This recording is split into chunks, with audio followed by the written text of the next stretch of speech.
Percy Weller, hey, sure, service. Here with it, my music, eh?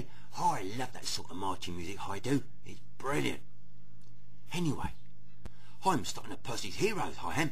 Where I talk about ordinary people fighting crime. The dramatic CCTV photos I'm going to show you shows the terrifying moment a hooded thug attacked a postmistress with a brick and lead piping.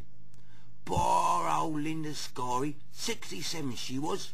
That's her in this picture.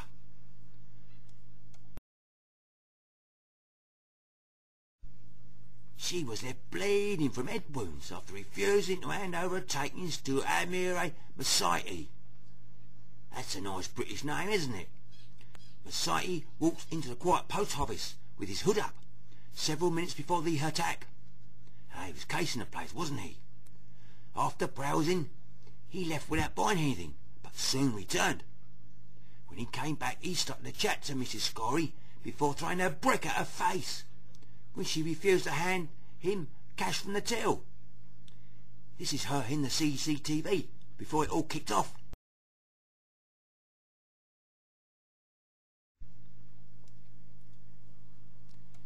And here he is.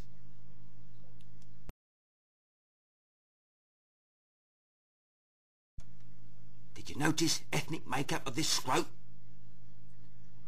As a poor old girl tried to take shelter in the glass partition part of the shop, Massaiti can be seen ducking under the counter, picking up a brick and hurling it through the window.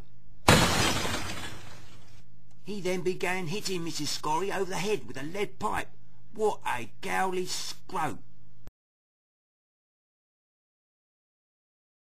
During the attack, she managed to trigger the shop's alarm and to pull Massaiti's hood down, exposing his face to the CCTV cameras. Just as well, hey? Otherwise the media would have kept his ethnicity quiet, wouldn't they? They do that sort of thing, you know. As Massaiti fled, two villagers, one on horseback and one on a bike, alerted by the commotion, gave chase. But he escaped over the fields. Bring back the hue and cry, that's what I say. He didn't get anything either. Despite their efforts, he managed to escape across some fields. The 18-year-old, here. Have you noticed the government call any asylum seekers up to 18 a child? Does that mean we're sending children to fight in Iraq? Anyway, he was originally from Zimbabwe, you know. The scrote was told he faces jail after pleading guilty at Winchester Crown Court to assault with the intent to rob. Poor old Mrs. Scory now plans to sell the post office because of her ordeal.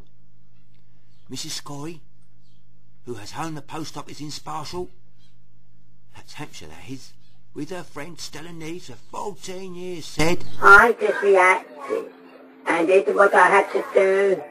I didn't feel brave at all. He was going to hit me with the pipe, so I just tried to stop him however I could. Massaiti had no fixed address. He's got no fixed address. Why would we deport him, eh? Was told by recorder Mr. Duncan Adam that he faces jail when he returns for sentencing on June the 27th. Do you know that was exactly 1 year after the attack? 1 year. I'm surprised he hadn't scampered back to Africa. I expect they won't have him over there, eh? They'll execute him. Anyway, I've got to go now, but I shall be back when I've got another hero fighting a scrote story to tell you. Bye bye bye.